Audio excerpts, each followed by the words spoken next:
Hi friends, क्या आपको थकान और मूड स्विंग्स हो रहे हैं लेकिन आपकी सारी रिपोर्ट्स नॉर्मल हैं? तो ये हो सकती है विटामिन डी की डेफिशिएंसी। इंडिया में बहुत कॉमन है। 70% ऑफ पॉपुलेशन में विटामिन डी की डेफिशिएंसी पाई गई है। जबकि हम कहते हैं कि इंडिया एक सनी कंट्री है। तो विटामिन डी है क्या? विटामिन डी कोई विटामिन नहीं है। विटामिन डी एक हार्मोन की तरह एक्ट करता है जो कि हेल्प करता है in calcium absorption, in bone strength, in muscle power, in immunity, in mood swings, even thyroid और इंसुलिन की सेंसिटिविटी भी ये इम्प्रूव करता है बॉडी में। तो विटामिन डी के डेफिशिएंसी के क्या साइन एंड सिम्टम्स हैं, क्या चीज़ें आपको देखने को मिलेंगी? सबसे पहले आपको हमेशा फटीग रहेगा, कांस्टेंट फटीग।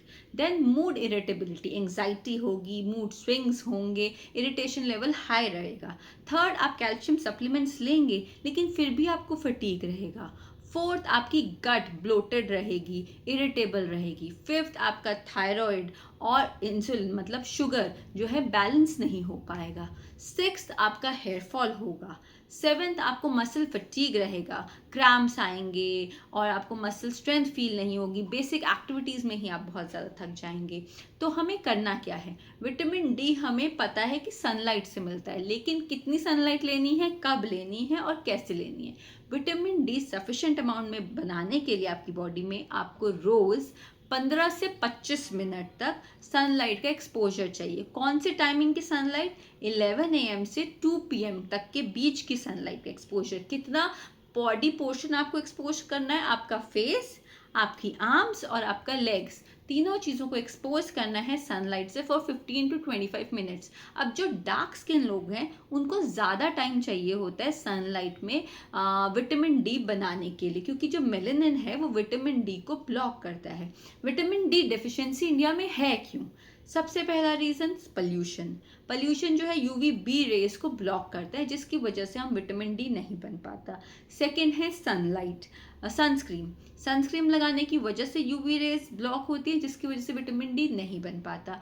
थर्ड है हमारा लाइफस्टाइल। हम 8 to 2 ऑलमोस्ट अंदर ही होते हैं, इंडोर होता है हमारा लाइफस्टाइल। इस वजह से भी विटामिन डी एब्जॉर्प्शन नहीं हो पाता हमारी बॉडी में।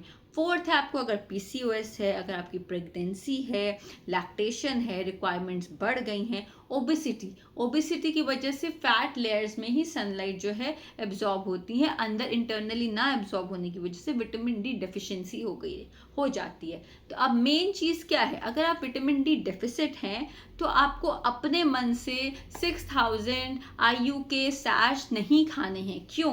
क्योंकि विटामिन डी के सैश खाने से आपको किडनी स्टोन्स हो सकते हैं, आपकी कैल्शियम एब्जॉर्प्शन में दिक्कत हो सकती है over eating of vitamin D से। तो आपको क्या करना है? आपको सबसे पहले अपना विटामिन डी का टेस्ट करना है। 25OH विटामिन डी नाम से जो टेस्ट आता है उसको कराना है। नॉर्मल रेंज है 30 to 50। अगर आपका 20 से कम आता है दैट मीन्स आप डेफिसिट है, आप विटामिन डी के सप्लीमेंट्स ले सकते हैं। तो ओवर भी नहीं करना है विटामिन डी को और डेफिसिट भी नहीं रहना है।